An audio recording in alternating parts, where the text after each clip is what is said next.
We're about a quarter of the way through the fantasy football season, and this is the first year where I gave tips and strategies and advice. So I figured I would look at some of the stuff I said and see how it's held up so far.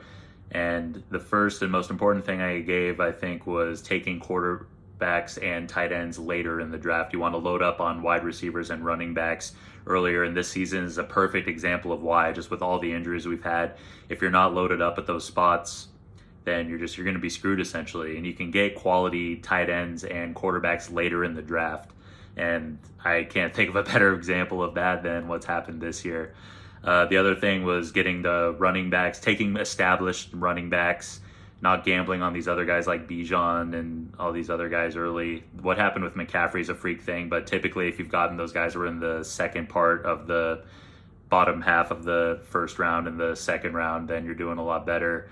And everybody screwed a tight end, but man, I fucked up on Pitts. That guy is not doing well.